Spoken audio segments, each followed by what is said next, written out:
Hello ব্রন, আসসালামু আলাইকুম। আমি আমিনুল হোসেন। আশা করি সবাই ভালো আছেন। সো আজকে কথা বলবো স্যামসাং এর একটা ফ্রিজ নিয়ে, যেটা লিটার ক্যাপাসিটি হচ্ছে 315 লিটার ক্যাপাসিটি। যেটা মূলত হচ্ছে একটা ফ্যামিলির যে মেম্বার সংখ্যা 4 থেকে 5 জন থাকে বা সর্বোচ্চ 6 জন থাকে, তাদের জন্য এনাফ স্পেসের একটা ফ্রিজ এটা। আর এই ফ্রিজটাতে কি কি সুবিধা দিচ্ছে কোম্পানি, কি কি পাচ্ছেন, এই নিয়ে আজকের বিস্তারিত ভিডিও। সো শুরুতেই একটা কথা বলে রাখি, স্যামসাং ডেফিনেটলি তাদের সেলস পার্ট নিয়ে বা স্যামসাং এর যে প্রোডাক্ট কোয়ালিটি নিয়ে সো অনেকের একটা কমিউনিকেশন ছিল যে এখন তো স্যামসাং এর আফটার সেল সার্ভিসটা ঠিক মতো পাচ্ছি না, প্রোডাক্ট গুলো প্রবলেম দেখা দিচ্ছে। তাদের জন্য অ্যাকচুয়ালি বলছি যে স্যামসাং এর প্রোডাক্ট গুলো আসলে নষ্ট না, বা যারা ভাবতেছেন যে আসলে ইউজ করার পরে নষ্ট হয়ে যাচ্ছে বা এক বছরও টিকতেছে না, বিষয়টা এরকম না। সো একটা কোম্পানি যখন তার প্রোডাক্ট সেল করবে 1000 কোয়ান্টিটি পিস, তখন দেখা যাচ্ছে যে তার ভিতরে কিছু প্রবলেম দেখা দিবে। এটা কেউ বলতে পারবে না যে ইলেকট্রিক ডিভাইসে প্রবলেম হবে না, হয়তো বা লাখ খারাপ হওয়ার কারণে হয়তো সেইটা আপনার প্রোডাক্ট হয়ে গেছে বা আমার হয়ে গেছে, বিষয়টা এরকম। তো এখন যে প্রোডাক্ট গুলো আসতেছে, আগের প্রোডাক্ট গুলো মেড বাই বাংলাদেশ ছিল, বাট এখনকার যে প্রোডাক্ট গুলো আছে এগুলো সম্পূর্ণ থাইল্যান্ড মেড প্রোডাক্ট। ফ্রিজের কথা বলি, চায়না থেকে আসতেছে, থাইল্যান্ড থেকে আসতেছে, ভিয়েতনাম থেকে আসতেছে।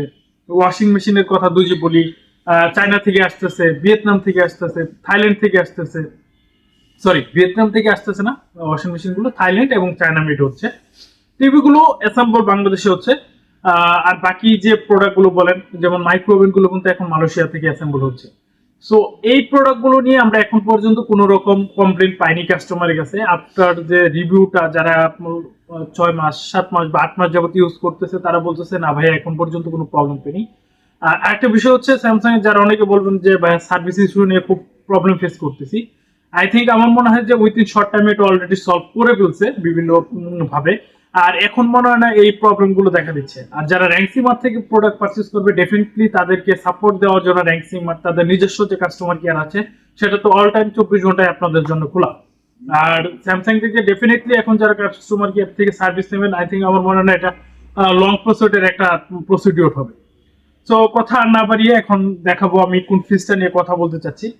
আমার পিছে হয়তো বা দুইটা ফ্রিজ দেখতে পাচ্ছেন, একই রকম দেখতে হয়তো বা, কিন্তু এটা একটু সিলভার টাইপের কালারটা, হয়তো বা আপনার ওইখানে এতটা ভাসছে কিনা ক্যামেরাতে আমি জানি না।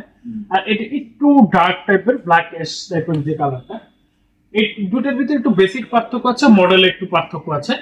এটা হচ্ছে মূলত হচ্ছে RT35 CG মডেলের একটা, আর এটা হচ্ছে 31। মানে দেখুন কি, স্যামসাং এখন সবচেয়ে ছোট সাইজের ক্যাপাসিটি হচ্ছে এই 31 সাইজের ক্যাপাসিটির ফ্রিজটা। যদি এটার ভিতরে স্পেসটা আমি একটু আপনাকে দেখাই খুলে, এই হচ্ছে এটার ভিতরের স্পেস। এটা হচ্ছে ডিপ মোশন, এটা হচ্ছে আইস মেকারটা। আপনি চাইলে এটাতে আইস করে দিতে পারেন, বা কিউব টাইপের যে আইসগুলো হয় এগুলো করতে পারেন। আবার চাইলে এটা রিমুভও করে রেখে দিতে পারেন। যদি আপনার কাছে মনে হয় যে না, আইসটা আমার কাছে এখন মেন্টেটরি না, আমার স্পেসটাকে এটা নষ্ট করছে, আপনি চাইলে এটা খুলে রেখে দিতে পারেন। আর এটা হচ্ছে সম্পূর্ণ নর্মাল মোশন, এখানে একটা ভেজিটেবল বক্স দেওয়া আছে, আপনি চাইলে এখানে খাবারটা রেখে নিতে পারতেছেন। আর অল ওভারঅল স্যামসাং এর সব থেকে যেটা আপডেট টেকনোলজি এখন তারা ইউজ করতেছে, সেটা হচ্ছে অল অ্যারাউন্ড কুলিং টেকনোলজি।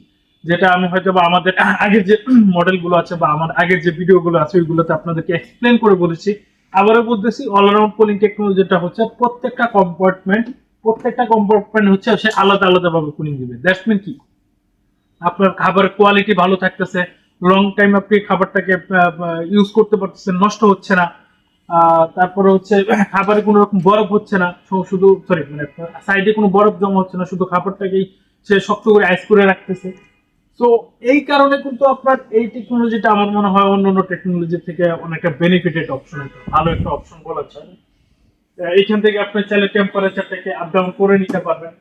যে মিনিমাম বা ম্যাক্সিমাম, এটা ম্যাক্স বা মিনিমাম, এটা হচ্ছে আপনার নিচে নর্মাল মোশনটা, এই যে এখানে দুটো মোশনে হচ্ছে কাজ করা যায়। দুই যে আপনার মিনিমামে দেন সেক্ষেত্রে ডিপটা, আর একটা ম্যাক্সিমামে হচ্ছে নর্মালটা। আর পাশাপাশি স্যামসাং এর আরেকটা যে টেকনোলজি, যেটা এটা হচ্ছে যে এই যে যেটা বক্স আকারে যেটা দেখছেন, এটা আছে, এটা একদম পুরো লক করা, স্টিকার দিয়ে আমি খুলতে পারছি না। এটা হচ্ছে অপটিমাল ফ্রেশ জোন বা অপটিমাল ফ্রেশ জোন প্লাস যেটাকে বলে। এটাতে আপনি চাইলে 4টা খাবারটাকে রাখতে পারবেন।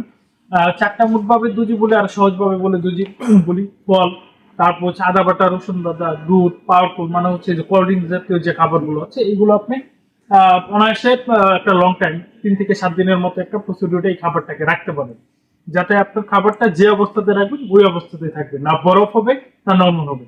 সাপোজ আইসক্রিম রাখতে চাচ্ছেন, অনেক সময় হয় কি আমরা যখন বাজার থেকে কোনো একটা আইসক্রিম কিনে নিয়ে আসি, যখন ওটা ডিপে রাখি তখন এটা অতিরিক্ত পরিমাণে বরফ হয়ে যায়, তখন একটু নর্মাল না হলে খাওয়ার অবস্থা নেই। আবার যদি এটা নর্মাল রাখেন তাহলে দেখা যায় হালকা হালকা গলে যায়, খাবারের শক্তটা থাকে না আইসক্রিম। এই জিনিসটা যখন এইভাবে এখানে রাখবেন খাবারটা সেম অবস্থাতে থাকবে, দুধটা সেম অবস্থাতে থাকবে। তারপর আদা বাটা রসুন বাটা ডিপে রাখলে শক্ত হয়ে যায়, ওই জিনিসটা এটাতে প্রপারলি ভাবে আপনি খাবারটাকে রাখতে পারবেন। অথবা যাদেরকে আপনি চাচ্ছেন যে না পরের দিন সকালে আমি খাবারটাকে পরিবেশন করবো শুধু গরম করে, এই খাবারগুলো চলে আপনি এখানে রাখতে পারবেন। আর ডেফিনেটলি স্যামসাং এর প্লাস্টিক যে প্লাস্টিক গুলো আছে বা হচ্ছে যে টেম্পার গ্লাস গুলো আছে এগুলো নিয়ে কোনো কমপ্লেন নেই। আর এই টেম্পার গ্লাস গুলো হচ্ছে আপনার 100-150 কেজি পর্যন্ত ওয়েট বহন করে নিতে পারবে। আর আরেকটা বিষয়, এটা থাইল্যান্ড মেড একটা প্রোডাক্ট, আমি আপনাকে একটু দেখাই যদি ব্যাগ কাছে আসে। এই যে দেখেন, এটা কিন্তু থাইল্যান্ড মেড প্রোডাক্ট, এখানে সম্পূর্ণ লেখা আছে মেড ইন থাইল্যান্ড। আর এইখানটাতে হচ্ছে টেম্পারেচার কন্ট্রোলের একটা মোড আছে, এই যে এই পাশটা এখন হয়তো বা অন নাই দেখে আমি হয়তো বা দেখাতে পারছি না, এটা সম্পূর্ণ হচ্ছে কন্ট্রোল। আপনি চাইলে যে এই অপশনটাকে আপনি কাস্টমাইজ করতে পারবেন, 4টা মোডে কাস্টমাইজ করে এখান থেকে কন্ট্রোল করে নিতে পারবেন। আর এটার যে বডিটা একটু যদি দেখাই, মানে আগের তুলনায় যে এটার বডির থিকনেসটা কত স্ট্রং, আপনি যখন একদম প্র্যাকটিক্যালি আসবেন বা দেখবেন তখন বুঝতে পারবেন যে এটার মানে বডি ফ্রেমটা কতটা স্ট্রং করেছে আগের তুলনায়, কোয়ালিটিটা কতটা বিল্ড আপ নতুন করেছে। আর এই আরেকটা হচ্ছে যেটা স্পেসম্যাক্স টেকনোলজি, ওভারঅল দেখা যায় সাইড বাই সাইড টেকনোলজিতে ইউজ করা হয়, সেম বস্তু এটার ক্ষেত্রেও অনেকটা এরকম। কারণ অন্য অন্য ফ্রিজের তুলনায় আপনি এটাতে লিটার ক্যাপাসিটি 25 লিটার ক্যাপাসিটি বেশি পাবেন, কারণ ওইটা থিকনেসটাকে একটু ছোট করে বডির থিকনেসটাকে কমিয়ে ভালো কোয়ালিটি করে দেন ভিতরে স্পেসটাকে আপনার বাড়িয়েছে। আর এই যে এইখানটাতে ওদের স্যামসাং এর হচ্ছে যে লোগোটা বা স্যামসাং এর যে ব্র্যান্ডিংটা এটা সুন্দর করে হচ্ছে এখানে একটা সিলভার কালারের হচ্ছে করে ফুটিয়ে তুলেছে ব্ল্যাক এর মাধ্যমে। আমার মনে হয় যে 5 থেকে 6 জন বা 4 জন ফ্যামিলির জন্য এনাফ একটা স্পেস, এনাফ একটা জায়গা, আপনি লং টাইম ইউজ করতে পারবেন। আর স্যামসাং বরাবরই হচ্ছে তাদের ওয়ারেন্টি পিরিয়ডে সব থেকে বেশি দেয়, কাস্টমারকে আফটার সেল সার্ভিসটা ভালো দেওয়ার ট্রাই করে। এটার ক্ষেত্রে কিন্তু ওয়ারেন্টি পাচ্ছেন 20 বছর, কম্প্রেসর ওয়ারেন্টি পাচ্ছেন, মোটর ওয়ারেন্টি পাচ্ছেন, সরি মানে পার্ট সার্ভিস পাচ্ছেন 2 বছর, ফ্রি সার্ভিস পাচ্ছেন 2 বছর। আর স্যামসাং অলমোস্ট হচ্ছে হোম সার্ভিস দিয়ে থাকে, তো আপনার লাইফ টাইম হচ্ছে হোম সার্ভিস পাবেন যে কোনো প্রয়োজনে, আপনার হোক সেটা খাগড়াছড়ি হোক সেটা কক্সবাজার যে কোনো জায়গায় আপনাকে হচ্ছে রাঙামাটি আপনাকে হচ্ছে কি হোম সার্ভিস দিয়ে আসবে। সো এই ছিল আজকের ভিডিও, আশা করি সবাই ভালো থাকবেন সুস্থ থাকবেন। আসসালামু আলাইকুম।